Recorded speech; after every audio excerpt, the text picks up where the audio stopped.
ఈ డిమార్ట్ నుండి తెచ్చిన వస్తువులు ఒక్కటి ముట్టలేదు. నా కర్మ కాకపోతే అన్నీ అసలుగా పైన డబ్బాలలో అయిపోతే ఆ పోసుడు ఏంది పొయ్యదు.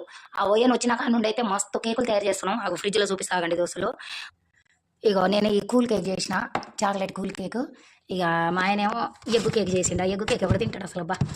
పుక్కడికి ఇచ్చిన పైసలని ఏం ఖర్చు పెడుతున్నా ఆగండి దోస్తులు ఇగోండి కేకులు 3 డబ్బాలలో రింపి పెట్టినా. ఇగో ఇది నా కేకు. ఇట్లా చేస్తాను మా చిరుకుట్టి నేను మా ఆయన కలిసి అసలు మాకు భయం లేకుండా పోతుంది దోస్తులు. చూడండి ఇక దీంట్లో అయితే ఇంకా ఘోరంగా ఉన్నాయి. ఏమో శనగలు అన్నీ అసలు యూజ్ చేసేదే లేదు నా మొహం. ఇగో ఈ మినపప్పు మొత్తం కొట్టేసింది. ఇక్కడ ఉందా మినపప్పు? ఇంకా మీకు ఈ ఫ్రిడ్జ్ డోర్ ఏమైనా మొత్తుకుంటుంది టింగ్ టింగ్ అనుకుంటా. చూపిస్తాగండి. ఇది రాగి పిండి, ఇది మినపప్పు, ఇది పచ్చి శనగపప్పు, ఈ పెసర్లు, ఈ పుట్నాలు, పల్లీలు ఎన్ని ఉన్నాయి చూడండి. ఇది సేమే ప్యాకెట్, ఇది ఆశీర్వాద్ ఆట, ఆశీర్వాద్ ఉప్పు ప్యాకెట్లు అండ్ బాసిమతి రైస్ ఒక 6-7 కిలోలు ఉంటుంది. ఈ మొయ్యలేను ఇది కాటల్లోనే ఉంది. ఇన్ని ఉన్నాక కూడా ఇంకా మీద నుండి తీసుకుంటున్నాం. ఇంకా ఈ మినపప్పు ఇంతగానం ఉండి ఇంకా మళ్ళీ తెచ్చిన. ఏం మనుషులమో ఏంటో ఇగో ఈ రవ్వ పురుగులు పడుతూనే ఉన్నాయి. సరైన దోశలు లైక్ చాట నిండా పల్లీలు అంటే ఇక ఎక్స్పెక్ట్ చేయండి ఎంత ఉన్నాయో చూడండి.